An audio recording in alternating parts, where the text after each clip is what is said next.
오늘은 창세기 1장 1절 말씀 나누겠습니다. 태초에 하나님이 천지를 창조하시니라. 한국어에는 그저 이렇게 간단하게 이렇게만 돼 있어요. 하지만 원어인 히브리어에는 정말 이 창세기 1장 1절 말씀 속에 정말 많은 뜻을 가지고 있습니다. 오늘은 그것을 한번 나눠보겠습니다. 원어로 읽어보면은 베레시트 바라 엘로힘 엣 하샤마임 베엣 하레츠 라고 합니다. 이 베레시트는 태초에, 처음에라는 뜻입니다. 하지만 이 단어 안에 정말 여러 가지 비밀이 숨어 있어요. 히브리어는 하나님의 DNA 조합입니다. 다른 언어와는 차별된 언어죠.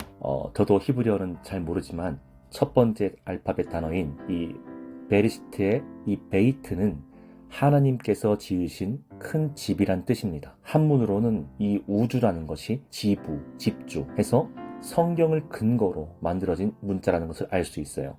우주는 집이죠. 그리고 천당도 보시면은 하늘천의 집당자로 하늘의 집을 의미합니다. 베레시트 바라의 이 바라는 창조를 뜻합니다. 하지만 히브리어로 바라의 이 바르는 아들을 의미한다고 합니다.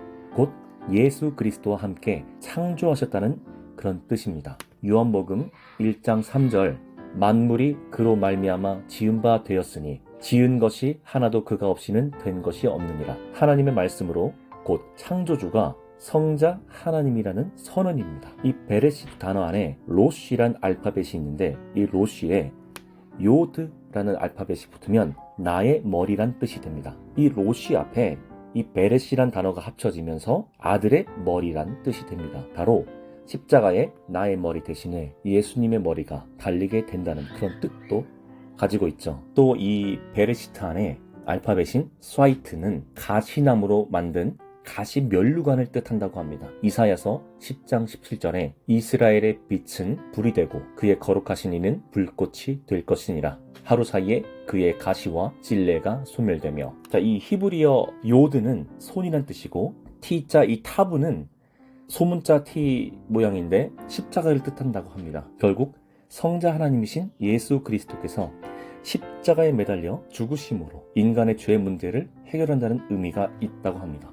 이 베레시트의 이 시트는 또한 위임하다라는 의미를 가지고 있습니다. 베리트는 언약을 의미한다고 합니다. 그리고 이 베레시트의 아시트는 아들의 신부를 의미합니다. 그리고 레시트는 열매, 즉 첫 열매를 의미한다고 합니다. 정말 이 베레시트 안에 너무나 많은 의미가 있죠. 그래서 곧 이 베레시트는 첫 번째 언약, 하나님의 첫 번째 열매, 첫 열매인 그리스도를 뜻하기도 합니다. 그래서 베레시트 바라, 곧 성부와 성자가 같이 창조하였다는 언약의 말씀인 것을 알 수 있죠. 한마디로 이 베레시트는 아들의 손과 머리가 십자가에 달려 죽으시면서 모든 문제가 해결된다는 창조 선언인 단어입니다. 엘로힘은 하나님을 뜻하지만 단수가 아닌 복수 형태예요. 곧 신들이라고 합니다.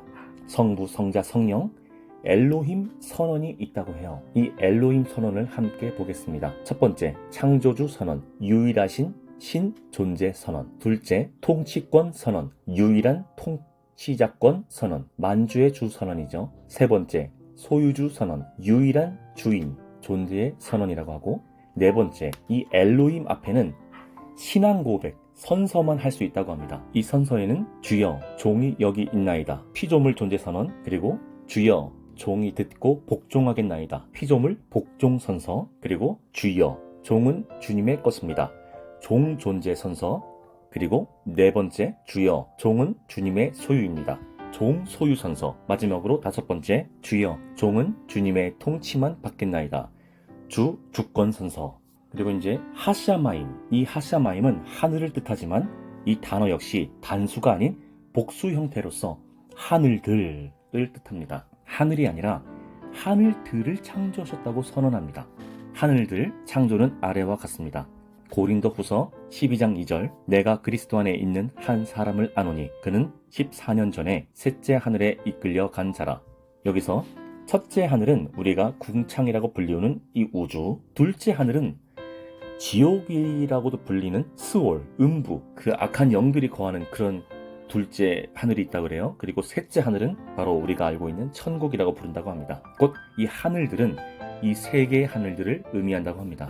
그리고 이 하아레츠는 땅입니다. 이것은 단수 형태입니다. 한마디로 성부, 성자, 성령 이 삼위일체의 하나님께서 하늘들과 땅을 창조하셨다는 것입니다. 땅은 하나, 지구밖에 없다는 것이죠. 달리 말해 하나님께서는 우주에 다른 생명체를 만들지 아니하셨고 오직 이 지구상에만 인간을 창조하셨다는 것을 의미합니다. 하나님의 이름에 대해 한번 알아보겠습니다. 이 엘은 권능, 전능을 뜻합니다. 우리가 알고 있는 아도나이, 이 또한 하나님의 이름인데 하나님의 이름을 망령되이 일컫지 말라고 하여 나의 주, 영어로 my lord란 뜻이라고 합니다. 엘샤다이는 하나님의 이름 중 하나입니다. 전능하신 하나님이란 뜻이죠. 이 엘샤다이의 샤다이는 히브리어 샤다드, 이 뜻은 오버파워, 즉 전능하다는 뜻이 있다고 합니다. 예수님께서 부활하시고 유대인들을 피해 몸을 숨기고 있던 제자들에게 갑자기 나타나신 예수님 기억하시죠? 예수님이 그들에게 부활한 후에 다시 나타나셔서 하신 말씀이 무엇이죠?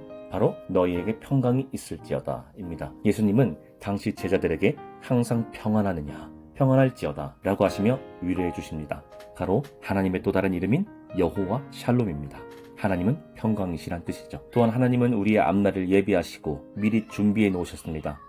우리는 내일 일은 걱정할 필요가 없죠. 왜냐하면 그분은 여호와 이레 곧 준비하시는 하나님이시기 때문입니다. 그리고 항상 사단의 미혹에 빠져 세상 속에 허우적거릴 때에도 우리에게 이겨낼 힘을 주시는 하나님을 봅니다. 바로 여호와 니시, 승리케 하시는 하나님이시기 때문입니다. 우리는 어딜 가든지 두려워할 필요가 없습니다. 왜냐하면 그분은 우리가 어딜 가든지 그곳에 계신 여호와 삼마, 즉 무소부재하신 하나님이시기 때문이죠. 마지막으로 우리가 힘들고 괴롭고 지칠 때 심령이 상하여 어찌할 바를 모를 때에도 그분은 우리를 찾아오셔서 우리를 위로해 주시고 치유해 주십니다. 바로 여호와 라파, 치료하는 하나님이시기 때문입니다. 구약 성경에 하나님께 쓰임받은 위대한 종들의 이름을 한번 생각해 봅시다. 엘리야, 엘리사, 사무엘, 다니엘, 하나님으로부터 능력의 엘이란 이름을 하사받은 주의 종들이었죠. 천사들의 이름 또한 가브리엘, 미가엘, 엘이 붙는 것을 알 수 있습니다. 하나님을 찬양하던 그 성가대장 루시엘, 그의 용모가 아름다워서 교만하여 하나님을 반역하여 사탄이 된 자, 바로 루시퍼입니다. 이 퍼의 뜻은 반역자, 회방자라고 합니다. 이사야 14장 12절에서 14절 너 아침의 아들 계명성이여, 루시퍼를 뜻합니다. 어찌 그리 하늘에서 떨어졌으며 너 열국을 엎은 자여 어찌 그리 땅에 찍혔는고, 네가 네 마음에 이르기를 내가 하늘에 올라 하나님의 뭇별 위에 나의 보좌를 높이리라. 내가 북극 지폐의 산 위에 좌정하리라. 가장 높은 구름에 올라 지극히 높은 자와 비기리라 하도다. 내가 하나님과 겨룬다고 하는 것을 볼 수 있어요. 모든 죄의 근원은 바로 이 교만입니다. 사단이 하와에게 너도 하나님과 같이 될 수 있다, 바로 교만함으로 유혹하는 것을 볼 수 있죠. 그래, 나도 이렇게 감시당하고 구속받을 수는 없지. 아담과 하와의 마음속에는 이미 교만이 들어간 것을 볼 수 있습니다. 하지만 그들은 하나님과 같이 될 수 없었죠. 유일하게 아담은 부모님이 존재하지 않아요. 하나님이 직접 빚으셨기 때문이죠. 축복의 사람이란 뜻의 아담은 이런 하나님의 사랑을 거역해 버렸던 것입니다. 이때 당시 사람들의 수명은 거의 천사를 바라본다는 것을 우리는 성경을 통해 알 수가 있어요. 하지만 이들의 사단의 꾀임에 넘어가서 타락하여 네피림들을 배출하였고, 세상의 타락을 더 이상 보고 계실 수 없었던 하나님은 노아 가족 8명만 빼고 수십억의 인구를 다 전멸시켜 버리셨습니다. 이 노아의 방주 사건 이후에 인간의 수명이 반으로 줄어버린 것을 알 수 있죠. 400살 정도. 또한 노아의 가족으로부터 다시 번창한 인류는 바벨탑 사건으로 다시 한번 타락하게 됩니다. 이 또한 교만의 죄로 인함이었죠. 우리가 하나님께 닿으리라 하며 높은 건축물을 짓기 시작하였던 것입니다. 하지만 하나님께서는 무지개로 더 이상 물로 심판하지 않으신다고 약속하셨기 때문에 이번에는 단일 언어를 수백 가지 언어로 바꿔버리십니다. 더욱 놀라운 것은 이 바벨탑 사건 이후로 인간의 수명이 또 반 이상으로 줄어버린 것을 알 수 있어요. 이렇게 인간이 타락함으로 말미암아 현재 저희 100세 시대까지 온 것입니다. 원래는 1000살, 아니 그 이상으로 하나님과 영원토록 평화를 누릴 수 있었지만 사탄의 꾀임에 빠져 교만과 욕심이 끝이 없는 그런 죄성이 있는 인간으로 되어버렸습니다. 그리하여 2000년 전에 하나님은 더 이상 우리 인간들을 지옥가게 내버려 두시지 못하여서 독생자 예수 그리스도 첫열매 맏아들인 예수님을 피조물과 같은 육신의 몸으로 이 땅에 오신 것입니다. 그가 단번에 죽으심으로 우리 죄를 단번에 해결해 주셨죠. 하지만 우리는 성경으로만 예수님을 듣고 알았기 때문에 신앙이 있다 하더라도 깊을 수가 없는 것입니다. 마치 학교에서 위인전으로 위인들을 배우듯 예수님도 그렇게 배운 것이죠. 실제로 보지를 못하였고 만나지를 못하였으니 그 사랑이 식을 수밖에 없고 나중에는 결국 입만 살은 겉만 그리스도인이 되어버린 것입니다. 하지만 아가페 사랑에 하나님은 우리를 끝까지 사랑하시죠. 결론을 맺겠습니다. 온 세계와 온 우주를 창조하시고 우리 인간을 직접 손으로 빚으시어 코에 생명, 곧 하나님의 영을 우리 코 속으로 불어넣어 주사 살아나게 하셨습니다.